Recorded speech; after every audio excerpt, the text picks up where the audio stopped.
آمين. الحمد لله رب العالمين وبه نستعين على أمور الدنيا والدين والصلاة والسلام على رسول سليم وعلى آله وصحبه أجمعين. اللهم انصرنا فإنك خير الناصرين وافتح لنا فإنك خير الفاتحين واغفر لنا واهدنا ولا تؤاخذنا بما فعل السفهاء منا يا حي يا قيوم يا ذا الجلال والإكرام ثم أما بعد. الحمد لله. اللهم ربنا لا تزغ قلوبنا بعد إذ هديتنا وهب لنا من لدنك رحمة إنك أنت الوهاب. صدق الله العظيم. Alhamdulillah, yang saya hormati lagi saya muliakan yang bahagia Tuan Imam Masjid Al-Bukhari, yang saya hormati tuan-tuan pegawai masjid, tuan-tuan ahli jawatan kuasa Masjid Al-Bukhari, khususnya tuan-tuan hadirin sidang jemaah yang dirahmati Allah sekalian.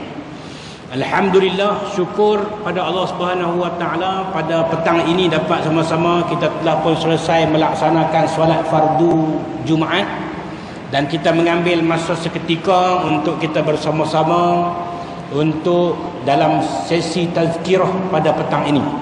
Jadi pada petang ini tuan-tuan yang dikasihi sekalian, saya nak mengajak tuan-tuan semua untuk kita melihat kepada satu pesanan Nabi SAW, yang mana Nabi SAW menganjurkan kita untuk kita bersama-sama mengamalkan satu doa. Dalam doa tersebut Nabi memohon kepada 4 perkara yang ada hubung kaitnya dengan kehidupan kita selaku hamba Allah Subhanahu wa taala, yang perlu kita mohon kepada Allah Subhanahu wa taala. Doa ni ringkas, tuan-tuan pun dah hafaz dan tuan-tuan pun selalu dengar kalau tak hafaz lagi. Jadi kalau hari ini dah dengar dan menghafal, maka ia satu ulang kaji. Bagi yang baru mendengarnya, belum lagi menghafaznya, ia satu ilmu yang perlu kita amalkan dengan menghafal doa ini. Dan doa ini didoakan ataupun datang dari Nabi SAW. Iaitulah doa Nabi yang disandarkan kepada seorang sahabat Nabi, Abdullah an Abdillahi anin Nabi SAW annahu kana yaqul, daripada Abdullah, daripada Nabi SAW, bahawa sesungguhnya adalah Nabi SAW itu berdoa dengan satu doa. Doa apa dia? Allahumma inni as'alukal huda wat-tuqa wal-afafa wal-ghina. Tapi kita duduk sembahyang, kita dengar tu imam baca lagu lain. Tu imam baca Allahumma inna nas'alukal huda wat-tuqa wal-afafa wal-ghina. Kenapa? Kerana imam dia meraihkan dan turut mendoakan kepada kita semua, maka imam pun berdoa Allahumma inna. Jadi kalau kita berdoa seorang-seorang kita, tak kira lah lepas mayang ke, ketika kita ada atas kenderaan ke, ketika kita tak ada apa-apa kerja kita nak buat, doa dengan doa yang Nabi ajar ni. Allahumma inni as'alukal huda wat-tuqa wal-afafa wal-ghina. 4 perkara. As'alukal huda wat-tuqa wal-afaf wal-ghina. 4 doa ni. Supaya dalam diri kita ni Allah tidak pernah pun tidak memberi kepada kita tentang 4 perkara ini. Apakah maksud doa itu? Kana yaqulu, bahawa Nabi berdoa dengan doa ini yang maksudnya Allahumma inni as'alukal huda. Wahai Tuhanku ya Allah, sesungguhnya aku memohon petunjuk darimu. Huda, minta petunjuk. As'alukal huda. Yang kedua, wat-tuqa, mohon kepada Allah Subhanahu wa taala supaya memberi ketakwaan. Minta aku ni ya Allah jadi orang yang bertakwa.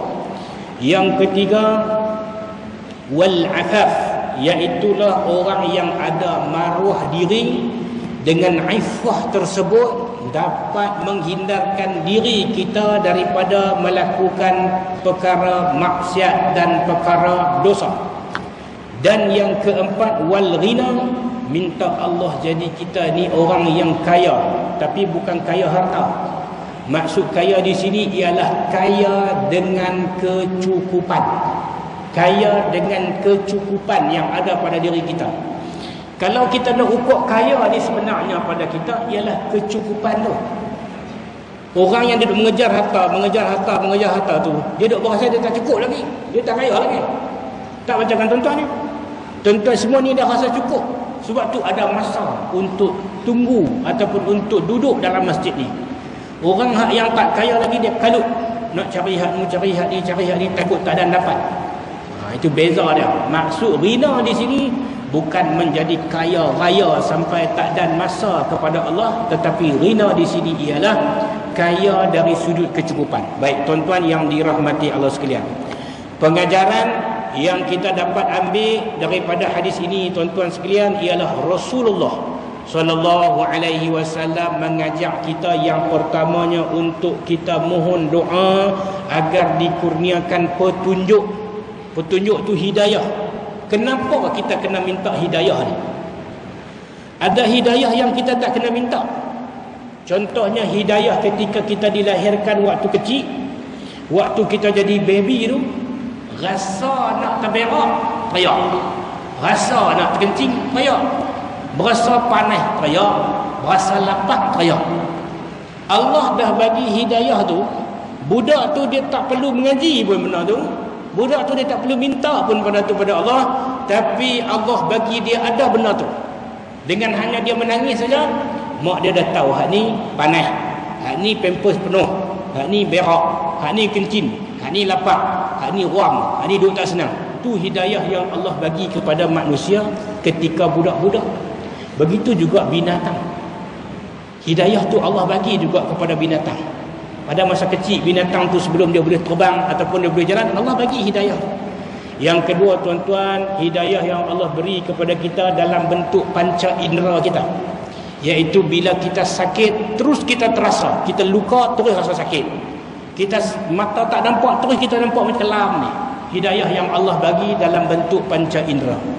Yang berikutnya, hidayah yang Allah bagi kepada manusia ini nama dia Hidayatuddin. Hidayah yang Allah beri kerana orang ini berkorban untuk agama dia. Macam mana tu? Berkorban untuk agama ni tuan-tuan, dia suka kepada agama dia.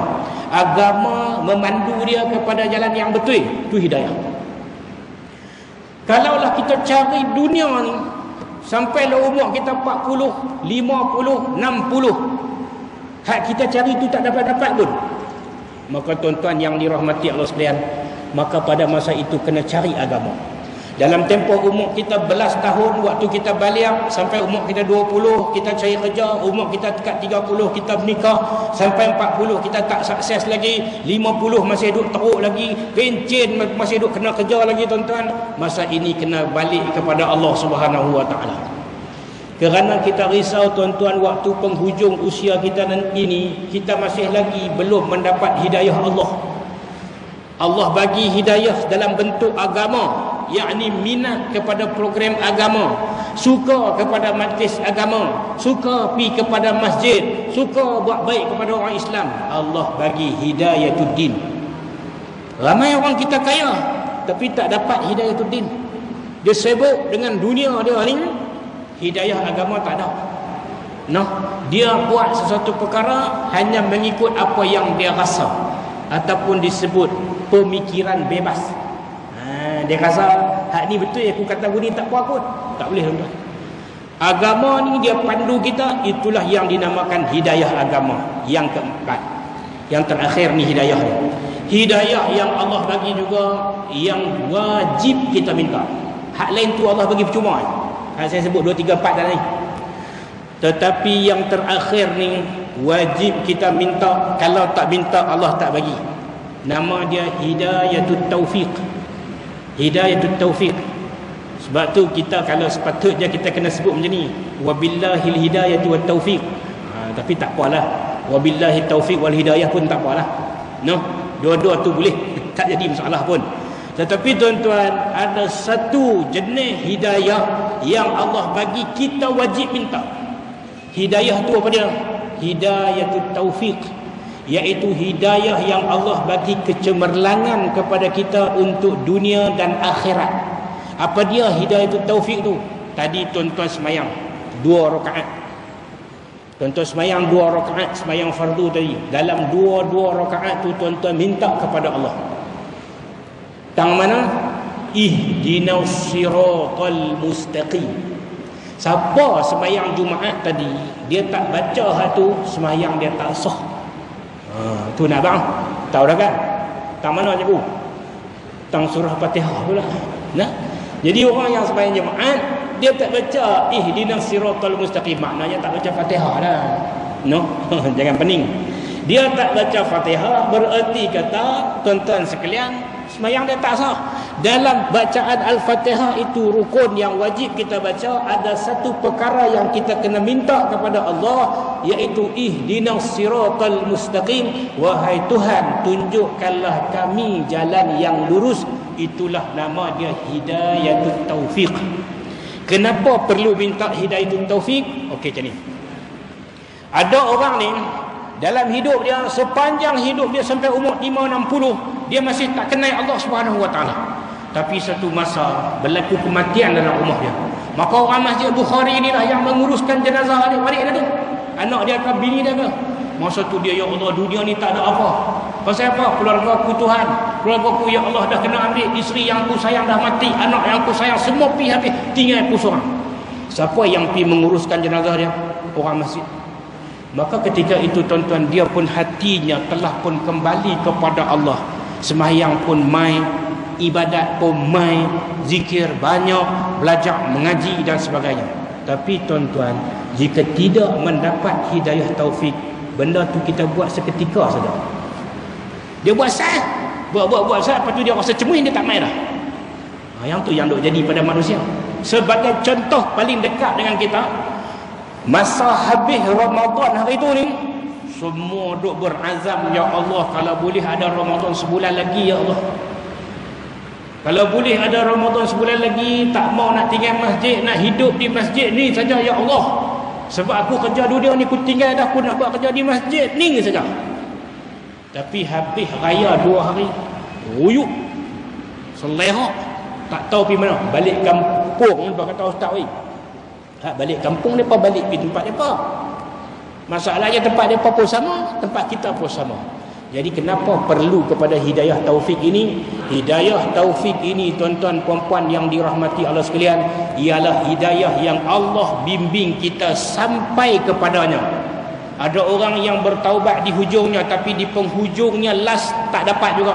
Ada orang yang baik daripada awalnya minta hidayah kepada Allah, tetapi di penghujungnya telah berubah menjadi orang yang tak baik.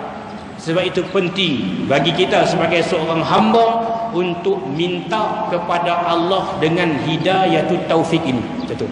Kemudian tuan-tuan yang dirahmati Allah sekalian, dalam doa Nabi ini juga ialah Nabi SAW menyebut perkataan tuqa.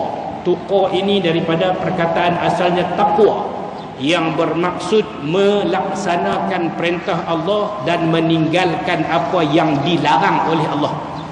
Tuan-tuan mai sembahyang Jumaat pasal apa? Pasal Allah suruh.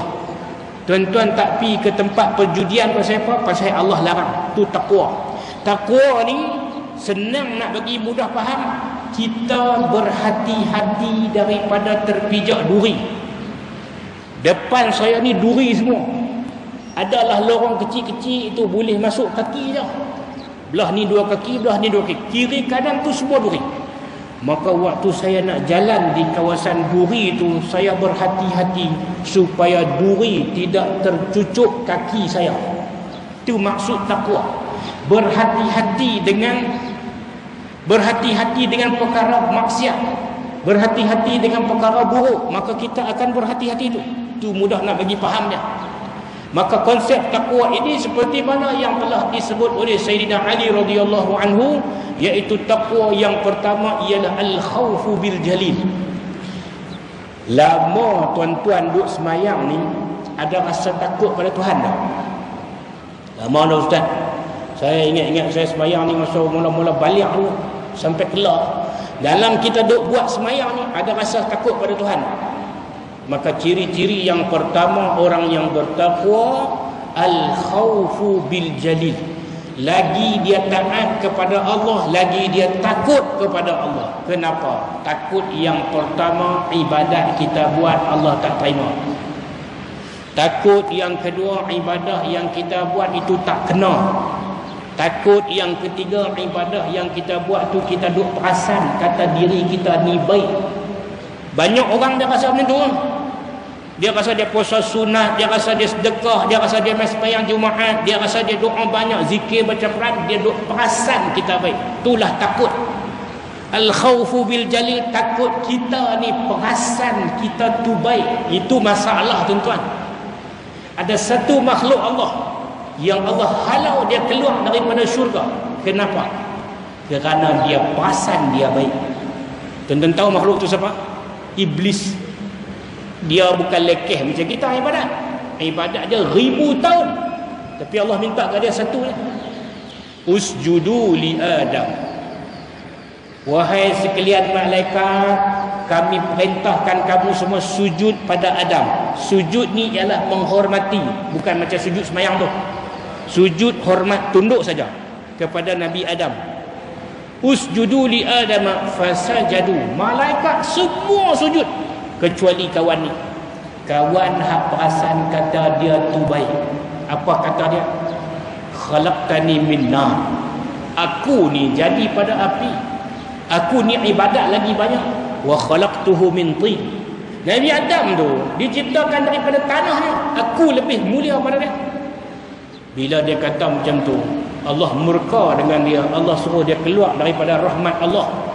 Dan lagi dia kata kepada Allah, qala fa bima aghwaytani la aq'udanna laka siratakal mustaqim la ughwiyannahum ajma'in. Dia kata dia salahkan Allah yang menyesatkannya.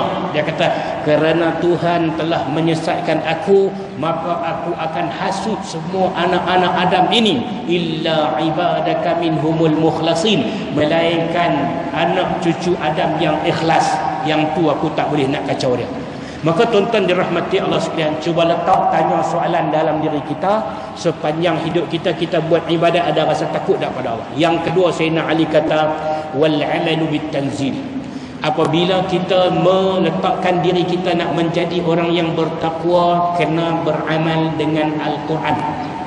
Jelas Al-Quran menyebut wal takum minkum ummatun yad'una ilal khair wa ya'muruna bil ma'ruf wa yanhauna 'anil munkar.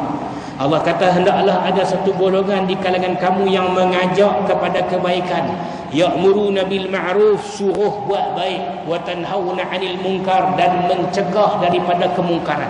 Maka yang ni jelas Islam letak sebagai panduan untuk menjadi orang yang bertakwa kepada Allah Subhanahu wa taala. Maka kita jangan gelojoh ataupun jangan gopoh.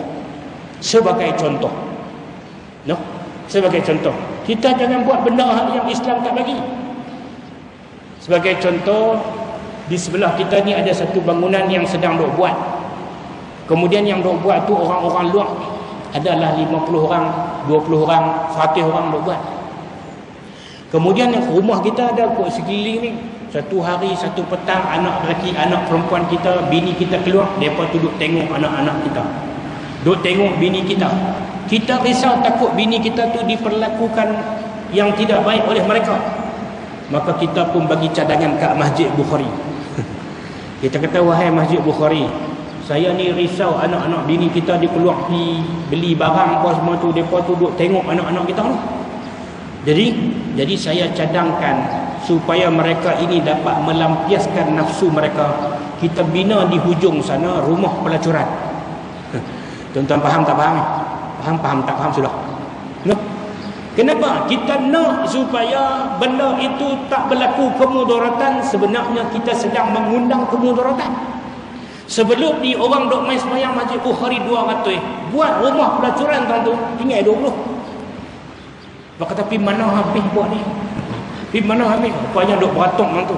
Tujuan yang buat tadi pasal apa? Tujuan yang buat tadi supaya orang-orang asing tu dapat pergi buat itu. Sebenarnya dah tuan-tuan. Tuan-tuan bayangkan esok anak-anak kita ni semua pakat dia beratok mau. Boleh faham tak situasi tu? Jadi kalau kita benar-benar orang bertakwa, Al-Quran kata ya'muruna bil ma'ruf, suruh buat baik. Wa yanhauna 'anil munkar. Perkara munkar tetap kita kena tegak. Bagi jelas yang tu.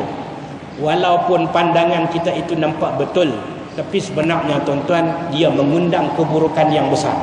Maka matlamat itu sebenarnya tidak menghalalkan cara habis. Yang ketiga, wal qana'atu bil qalil. Tuan-tuan, menjadi orang bertakwa ini rasa cukup dengan rezeki yang Allah bagi kat kita.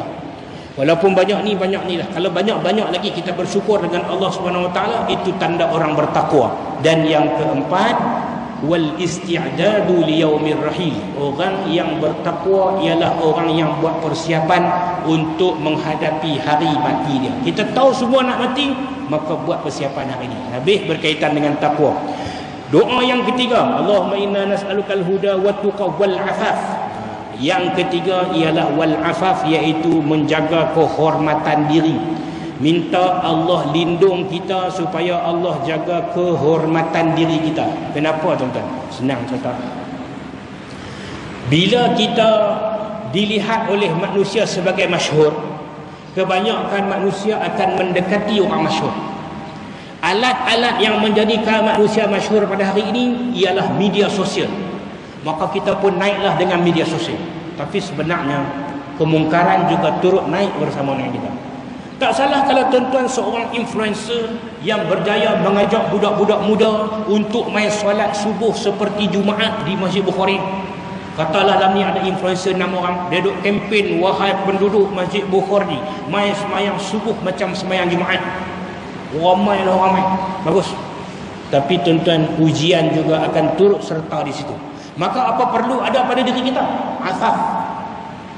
Wal afaf wal ghina, iaitu ada suatu maruah yang Allah bimbing kita mencegah dari kemungkaran. Dia kena ada tu. Sebab kita tak tahan dengan godaan. Saya cakap saya pun tak tahan, tuan-tuan. Saya mana tahu lagi. Sekadar mungkin Tuhan uji biasa-biasa. Satu hari Tuhan uji mai satu perempuan cantik. Apa saya nak kata? Tak tengok pun cantik. Siapa nak kata? Dia kata ustaz ni mengajar tak tengok orang lelaki-lelaki. Ada orang kata ni. Ada masjid dia mengajar, dia buka dia orang lelaki duduk belah ni, orang perempuan tu. Ustaz duduk tengok belah perempuan. Ada orang kata. Tapi bukan saya lah. Ada orang kata kat ustaz tu dia main sembang saja. Dia kata ustaz ni apa mengajar duduk tengok orang perempuan yang tak tengok kami sama orang lelaki-lelaki. Itu memang naluri orang lelaki-lelaki. Memang dia cenderung kepada nak tengok perempuan. Macam tu, memang macam tu. Tambah-tambah hak yang duk tengok ustaz tu duk terpacak tu cantik pula. Itulah ujian. Kalau tak ada afaf ataupun tak ada maruah diri yang dapat mencegah kemungkaran ni tuan-tuan, maka kita juga akan turut jalan sekali. Dia pergi jumpa pengurusi masjid, dia kata ada nama telefon ustaz tak? Awak nak telefon ustaz sikit, ada soalan nak tanya, segan nak tanya ramai-ramai, malu. Jangan main tuan-tuan. Pengurusi pun dah dia betul, dia pun bagilah, dia kata betul kot dia jadi kot. Mula-mula telefon tanya ustaz, saya ni duk pergi mengaji dengan ustaz, nak tanya hukum ustaz. Ustaz boleh tak habangkan saya ustaz hukum ni ustaz? Lepas tu esok ustaz makan tak lagi? Ustaz tak makan lagi ya? Tak apa lagi saya pergi hantar makan. Ustaz malam ni duk buat apa? Dia mula duk buat apa tu memang jahanam. Kalau tak ada afaf ni tuan-tuan dirahmati Allah sekalian, tu sebab tu yang lingkup yang tuan-tuan duk tengok depa dalam berita, ustaz kena cekup, ustaz apa ustaz. Tu ustaz, hak tak ustaz lagi sekat. Boleh faham? Tu cara dia ustaz, dia duk mengajak orang, boleh tarik orang mata, tapi tak tahan juga dengan godaan. Maka inilah yang Nabi ajak kita, wal afafa, doa minta Allah jaga maruah diri kita. Habis. Dan yang terakhir tuan-tuan hadirin dirahmati Allah sekalian, ialah ghina. Ya Allahumma inna nas'alukal huda wat tuqa wal afafa wal ghina. Yang keempat, minta Allah Subhanahu wa taala jadikan kita ini sebagai orang yang kaya, yakni kaya dengan dicukupkan oleh Allah Subhanahu wa taala apa yang ada di sisi manusia dengan sifat qanaah itu. Qanaah ini maksudnya cukup dengan apa yang ada. Kalau tuan-tuan mampu dengan gaji tuan-tuan 2,000 untuk pakai kereta Azia, teruskan. Jangan duk nampak kereta Ford apa tu? Mustang. Gaji kita 2,000, kita nampak Mustang, nampak tak apa, buang sat dalam hati kita. Mustang kan naik pun masuk duk menyuluk begitu. Start enjin tekan lah, bunyi rong. Dia kata beh tak beh. Memang pun best. Tapi tentang kita gaji 2,000 lah. Kereta tu nak tukar minyak enjin pun 2,000. Nak tukar minyak enjin 2 bulan sekali tu 2,400. Gaji kita 2,000 nak pergi pakai. Tu makna kita belum kaya lagi. Maksudnya kaya belum ada rasa cukup. Maksud ghina yang Nabi suruh kita minta ini, ghina kaya dengan rasa cukup. Barulah diri kita tak terhapus ataupun tidak habis ibadah kita ini dengan nafsu yang merosakkan kita. Maka tuan-tuan dirahmati Allah sekalian, sekali lagi saya ulang doa yang Nabi ajak kepada kita ini, Allahumma inni as'alukal huda wat-tuqa wal-afafa wal-ghina. Jadi pakai apailah, no? Kapai, semoga lepas ni Allah bimbing kita sekurang-kurangnya 4 perkara ni. Allah teruskan bagi hidayah kepada kita. Allah jadikan kita orang yang bertakwa. Allah pelihara maruah diri kita. Dan yang keempat, Allah Subhanahu wa taala memberikan kita ini menjadi orang yang kaya, yang berasa cukup dengan rezeki yang Allah bagi. Jadi saya kira sekadar itu sahaja sebagai tazkirah peringatan buat kita semua pada petang yang berbahagia ini. Teruskan melaksanakan kehidupan sebagai hamba Allah yang bertakwa. Teruskan berbuat baik, jangan perasan diri itu baik, dan perasanlah diri itu sedang penuh dengan dosa-dosa yang perlu disucikan, no? Sekadar itu sahaja. Yang baik dari Allah, kurang baik kelemahan diri saya sendiri, mohon kemaafan. Haza wabillahi taufiq wal hidayah. Wassalamualaikum warahmatullahi wabarakatuh. Bismillahirrahmanirrahim. Alhamdulillahi rabbil alamin, wassalatu wassalamu ala asyrafil mursalin wa ala alihi wa sahbihi ajma'in. Allahumma ij'al jam'ana hadha jam'an marhuma wa tafarruqana min ba'dihi tafarruqan ma'suma. Rabbana atina fid dunya hasanah wa fil akhirati hasanatan wa qina azaban nar. Wa sallallahu ala sayyidina Muhammad wa ala alihi wa sahbihi wa sallam. Walhamdulillah rabbil alamin.